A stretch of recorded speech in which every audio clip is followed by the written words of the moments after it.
Hello student, now we are solve the problem on dissolution of partnership firm. Dinesh, Mangesh and Ramesh are partners sharing profits and losses in the ratio 2:1. They decided to dissolve the firm on 31st March 2018 when their position was as under. In this problem, balance sheet and some additional information are given. All partner became insolvent. आपल्याला तिसरा प्रकार यामधला शिकायचा आहे की सुरुवातीला आपण simple dissolution हा भाग अभ्यासला, त्यानंतर वन पार्टनर इन्सॉल्वंट, त्यानंतर टू पार्टनर बिकेम इन्सॉल्वंट. आता इथे ऑल पार्टनर इन्सॉल्वंट. आता ऑल पार्टनर इन्सॉल्वंट आधीचा व्हिडिओ जो तुम्ही पाहणार आहात किंवा पाहिला असेल त्यामध्ये पाध्ये सरांनी पण सेम प्रॉब्लेम घेतलेला आहे असाच.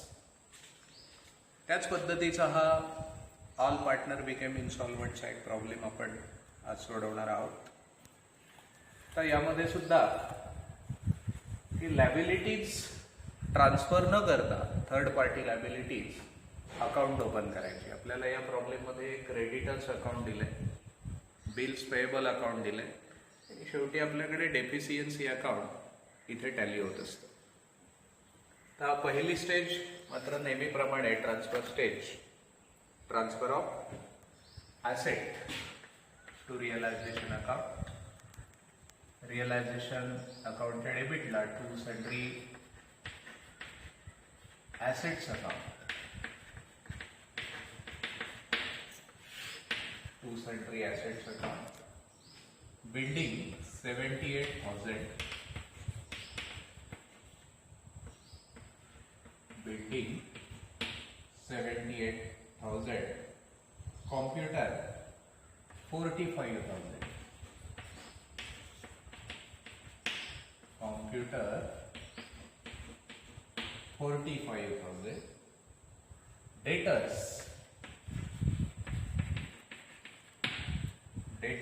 20,000, debtor 20,000, goodwill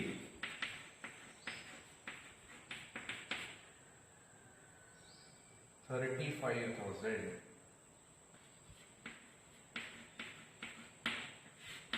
goodwill 35,000. Take the total of sundry asset.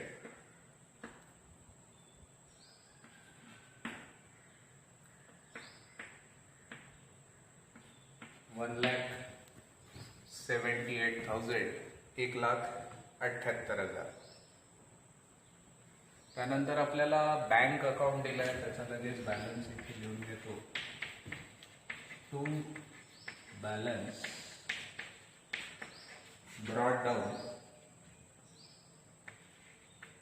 8,000. Asset बाजू सर्व ट्रान्सफर झाली.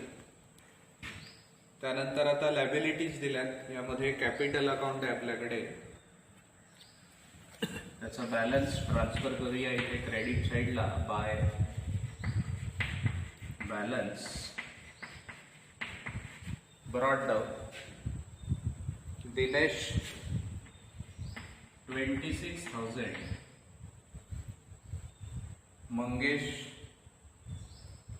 22,000 and Ramesh 18,000. Ramesh 18,000. Then transfer of third party liabilities by account open केलेत आपण. आता यामध्ये पहिली लॅबिलिटी दिली आपल्याला क्रेडिटर. आता लॅबिलिटी आहे म्हणजे बॅलन्स क्रेडिट असणार, त्यामुळे इथे क्रेडिटर्स अकाउंटच्या क्रेडिट साईडला रेकॉर्ड करूया by balance brought down. By balance brought down 80,000. Bills पेएबलचा बॅलन्स सुद्धा क्रेडिट बाजूला ट्रान्सफर होईल बाय बॅलन्स ब्रॉट डाऊन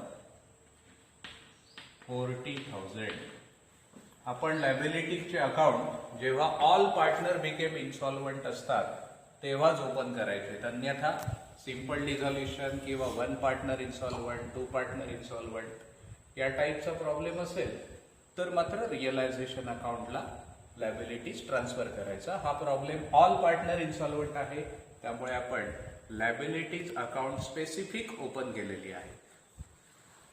आता इथे ट्रान्सफर स्टेज आपण कंप्लीट केली. तर realisation stage, the firm was dissolve on about date and the following is the result of realization. The assets were realized as building rupees 40,000, computer rupees 30,000 and debtors rupees 10,000. तर asset realise झाल्या म्हणजे journal entry होते आपल्याकडे bank account debit to realisation account, bank account debit to realisation account. आता इथे रिअलायझेशनच्या क्रेडिटला posting होईल आपल्याकडे bye bank account. Asset बघा, यामध्ये बिल्डिंग रिअलाइज झाली आहे 40,000, बिल्डिंग 40,000, कॉम्प्युटर रिअलाइज आहे 30,000 and debtors रिअलाइज आहे 10,000. 40,000, 30,000 आणि 10,000. गुडविल बाबत ऍडजस्टमेंट मध्ये काही दिलेलं नाहीये, त्यामुळे इथे गुडविल रिअलाइज करायचं नाही. 0 असं गृहीत धरायचं तिथे. तर ऍसेट रिअलाइज झाल्या टोटल इथे आउटरला घेऊया 40 आणि 30, 70 आणि 10, 80,000. तर bank account debit to realisation याचा दुसरा इफेक्ट, बँक अकाउंटच्या डेबिट साइडला to realisation account assets realized rupees 80,000. Next, realization expenses amounted to rupees 2,000. की 2,000 रुपये रिअलायझेशन एक्सपेन्सेस पेड केले. तर रिअलायझेशन एक्सपेन्सेस ची जर्नल एंट्री काय होते, तर realisation account debited to bank account. मग इथे पोस्टिंग होईल रिअलायझेशन अकाउंटच्या डेबिट बाजूला to bank account in bracket realisation expenses किंवा त्याला आपण डिझॉल्युशन एक्सपेन्सेस असंही म्हणतो 2,000. याचा सेकंड इफेक्ट, बँक अकाउंटच्या क्रेडिट साइडला by realisation account 2,000, by realisation account 2,000. Next, all partners were insolvent. The following amounts was recovered from them: Dinesh rupees 2,000 and Mangesh rupees 2,000. म्हणजे दिनेश, मंगेश आणि रमेश ऑल पार्टनर्स बिकेम इन्सॉल्वंट. तिघेही partner दिवाळखोर झालेत. मग त्यांच्या private estate मधून दिनेशकडून 2,000 रुपये आणि मंगेशकडून 2,000 रुपये आपण रिकव्हर केले. मग आता इथे दिनेश आणि मंगेशनं पैसे आणले 2,000, म्हणजे एंट्री कशी होईल, तर bank account debited to Dinesh capital account आणि टू मंगेश कॅपिटल अकाउंट, अशा प्रकारची जर्नल एंट्री होईल. इथे पार्टनर्स कॅपिटलच्या क्रेडिटला पोस्टिंग करूया बाय बँक अकाउंट. आता दिनेशनं 2000 आणले, मंगेशनं पण 2000 आणले. रमेशकडून काही अमाऊंट रिकवर झालेली नाही, त्यामुळे तिथे डॅश घेतली. तर याचा दुसरा इफेक्ट देऊया.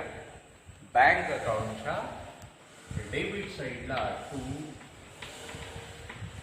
Dinesh capital account 2000 to Mangesh capital account capital account 2000. आता आपण सगळे पार्टनर इन्सॉल्वंट झाले, तिथे ट्रान्सफर स्टेज पूर्ण झाली, रिअलायझेशन स्टेज पूर्ण झाली. तर डिस्ट्रीब्युशन स्टेजकडे वळूया. पहिल्यांदा आपण रिअलायझेशन अकाउंट इथे क्लोज करणार आहोत. साधारणतः डिझॉल्युशन म्हटल्यानंतर लॉस हा निश्चितच असतो. क्वचित एखाद्या वेळी कधीतरी प्रॉफिट दाखवतात, नाही असं नाही, पण इथे लॉसच आहे. 1,78,000 अधिक 2,000, 1,80,000 डेबिट टोटल. सेम टोटल क्रेडिटला रेकॉर्ड करायचे 1,80,000. तर realisation loss transfer to partners capital account by capital account. हा रिअलायझेशन लॉस असेल. आता transfer to all partners capital Dinesh, Mangesh and Ramesh. किती आहे बघूया लॉस. 1,80,000 वजा 80,000 म्हणजे 1,00,000 रुपये रिअलायझेशन लॉस. आता यामध्ये रेशो बघा, रेशो दिलाय 2:2:1. 2:1. जे 2 आणि 2 4 आणि 1 5. 1,00,000 भागिले 5 म्हणजे 1,00,000 भागिले 5 म्हणजे 5 दुणे 10 आणि पुढे 4 शून्य म्हणजे 20,000 रुपयाचा एक भाग आला. तर दिनेशचे 2 भाग आहेत म्हणजे 20 दुणे 40,000. मंगेशचे सुद्धा 2 शेअर आहेत, 20 दुणे 40,000. रमेशचा मात्र 1 शेअर आहे, 20,000 म्हणजे 40 आणि 40 80 आणि 20 1,00,000. याचा दुसरा इफेक्ट देऊया. रिअलायझेशन लॉस पार्टनर कॅपिटल अकाउंटला ट्रान्सफर करूया. इथे to realisation account. Dinesh 40,000, Mangesh 40,000 and Ramesh 20,000. इथे पार्टनर कॅपिटल अकाउंटला रिअलायझेशन लॉस ट्रान्सफर झाला. आता शेवटच्या भागाकडे वळूया. आता शेवटी इथे आपण सिंपल डिझॉल्युशन किंवा 1 पार्टनर इन्सॉल्वंट 2 पार्टनर इन्सॉल्वंट मध्ये ऍसेट रिअलाइज झाल्या की लॅबिलिटीज पेड करतो. पण आज आपण लॅबिलिटीज 100% पेड करू शकत नाही. आता इथे बघा आपल्याकडे 80,000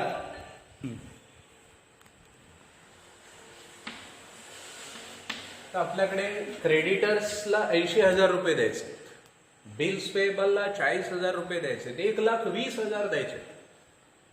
पण ऑल पार्टनर इन्सॉल्वंट आहेत त्यामुळे आपल्याकडे एवढी रक्कम नसणार आहे. आता बघूया इथे तुम्हाला जमा रक्कम दिसते किती आहे. 80 आणि 8 88 आणि 2 90 92,000 रुपये आपल्याकडे इथे डेबिट बॅलन्स दिसतोय बँकचा. क्रेडिटला 2,000 आहेत. मग त्या 92,000 मधून आपण 2,000 वजा केले, आपल्याकडे शिल्लक रक्कम दिसते फक्त 90,000. आता या 90,000 रकमेमधून आपल्याला क्रेडिटर्सला 80,000 रुपये पे करायचे आणि बिल्स पेबलला 40,000 रुपये पे करायचे. पण हे 90,000 मधून 80 आणि 40 1,20,000 देणं आपल्याला शक्य नाही. म्हणून मग आपल्या डोक्यात एकतर विचार येऊ शकतो की चला आता 80,000 आहेत ना, मग याच्यामधले 90,000 शिल्लक आहेत, मग 80,000 म्हणेल एखादा क्रेडिटरला देऊया आणि राहिलेला बिल्स पेबलला देऊया, किंवा एखादा म्हणेल बिल्स पेबलचे 40,000 सगळे देऊया आणि 80 मधले 50,000 क्रेडिटरला देऊया. असा कुठलाही विचार करायचा नाही. तर इथे क्रेडिटर आणि बिल्स पेबल ची अमाऊंट पे करताना प्रोपोर्शनेट अमाऊंट पे करायची. म्हणजे आता क्रेडिटर बघा 80,000 दिसत आहे, बिल्स पेबल 40,000 दिसतात, म्हणजे 80,000 40,000. याला अजून सोपं रूप देऊया, 8-4. याला अजून सोपं रूप देऊया, 4 दुणे 8 आणि 4 एके 4, म्हणजे 2-1, 2-1 या प्रमाणामध्ये ती 90,000 ही रक्कम आपल्याला क्रेडिटर आणि बिल्स पेबलला द्यायची. आता 90,000 भागिले 3 म्हणजे 3-3-9, 30,000चा एक भाग आला. असे क्रेडिटरचे 2 शेअर आहेत, आपण जे प्रोपोर्शन काढले त्याप्रमाणे, म्हणजे 30-2 60,000 रुपये क्रेडिटरला पेड करायचे. To bank account 60,000, to bank account 60,000. आता क्रेडिटरला 60,000 रुपये दे. त्यानंतर पुढे बघा 30,000 गुणिले 1, बिल्स पेबलला 30,000 रुपये आपण देणार. To bank account 30,000. त्या क्रेडिटरच्या डेबिटला पोस्टिंग केलं टू बँक, बँकच्या क्रेडिटला जाईल bye creditors account 60,000, bye creditors account 60,000. त्यानंतर इथे बिल्स पेबलच्या डेबिटला टू बँक आलंय, बँकच्या क्रेडिटला बाय बिल्स पेबल अकाउंट 30,000, म्हणजे 30 आणि 60 90 आणि 2 92,000. आपल्याकडे बँक अकाउंट क्लोज झालं. आता पुढे बघा की क्रेडिटर चा बॅलन्स, क्रेडिट बॅलन्स आहे 80,000 रुपये. आपण क्रेडिटरला अमाऊंट देणं पैकी दिलेत किती? 60,000. आता यापेक्षा जास्त रक्कम द्यायला आपल्याकडे नाही, म्हणजे ही डेफिशियन्सी. आता ही डेफिशियन्सी किती असणार? तर 80,000 मधले 60,000 दिले, उर्वरित 20,000 आपण देऊ शकत नाही, म्हणजे वरचे 20,000 ही डेफिशियन्सी आहे. म्हणजे इथे म्हणायचं टू डेफिशियन्सी अकाउंट. म्हणजे जर जर्नल एंट्री करायची झाली तर कशी होईल बघा, creditors account debit 80,000, to bank account 60,000, to deficiency account 20,000. याप्रमाणे इथे जर्नल एंट्री करावी लागेल. आता क्रेडिटरच्या डेबिटला टू डेफिशियन्सी, डेफिशियन्सीच्या क्रेडिटला by creditors account 20,000, by creditors account 20,000. आता क्रेडिटर प्रमाणेच बिल्स पेएबल. आता बिल्स पेएबल ऍक्च्युअल 40,000 होती, म्हणजे 40,000 रुपये आपण इथे देणं आवश्यक आहे. पण प्रत्यक्ष दिले किती? आपण 30,000 दिले, प्रत्यक्ष 30,000 दिले. आता वरची रक्कम देण्यासाठी आपल्याकडे शिल्लक नाही, म्हणजे बिल्स पेएबलच्या बाबतीमध्ये 10,000 डेफिशियन्सी आहे. To deficiency account, to deficiency account 10,000. आता याचाही दुसरा इफेक्ट द्या, डेफिशियन्सीच्या क्रेडिटला बाय बिल्स पेएबल अकाउंट 10,000, 10,000. म्हणजे इथे जर्नल एंट्री बघा कशी होईल. Bills payable account debit 40,000, to bank account 30,000, to deficiency account 10,000. आता नेहमी काय करतो आपण की कॅपिटल अकाउंट क्लोज केल्यानंतर एकतर कॅश रिसिव्ड होते किंवा कॅश पेड करतो, पण आपल्याला लॅबिलिटीज पेड करायलाच पैसे नाही आहेत किंवा कमी पडतात. इथे 20,000 कमी पडत आहेत, इथे 10,000 कमी पडत आहेत. त्यामुळे पार्टनर इन्सॉल्वंट झाल्यामुळे पार्टनर बिझनेसमध्ये कॅश आणू शकत पण नाही आणि बिझनेसमध्ये शिल्लक नसल्यामुळे पार्टनरला व्यवसाय पैसे देऊ पण शकत नाही. त्यामुळे पार्टनरचा सुद्धा जो काही इथे डेबिट बॅलन्स येणार आहे, म्हणजे आपण क्रेडिटला डेफिशियन्सी म्हणूनच दाखवावं लागेल. इथे सुद्धा डेफिशियन्सी असणार आहे कारण पैसेच शिल्लक नाही आहेत. पार्टनरच्या पर्सनल अकाउंटमध्ये पण नाही आणि बिझनेस अकाउंटमध्ये तर नाहीच नाही. हे आता बघा, दिनेश 40,000 तर 40,000 मधून 26 आणि 2 28,000 गेले. इथे 12,000 डेफिशियन्सी आहे. त्यानंतर इथे डेबिटला बघा, याची सुद्धा बेरीज 40,000 आहे. इथे पण 40,000. तर 40,000 वजा 22 आणि 2 24 म्हणजे 24 आणि 6 30 आणि 10 40 म्हणजे 16,000 डेफिशियन्सी आहे. आता इथे डेबिट 20,000, इथे क्रेडिटला पण 20,000 लिहा. 18,000, 20,000 वजा 18,000, बॅलन्स किती आला? 2,000. ही डेफिशियन्सी बाय डेफिशियन्सी अकाउंट. आता हा कॅपिटल डेफिशियन्सी अकाउंटला इथे आपल्याला पोस्टिंग करावी लागेल. इथे क्रेडिट बाजूला बाय डेफिशियन्सी आलंय. डेफिशियन्सीच्या अकाउंटला पोस्टिंग होईल to Dinesh capital account 12,000 to Mangesh capital account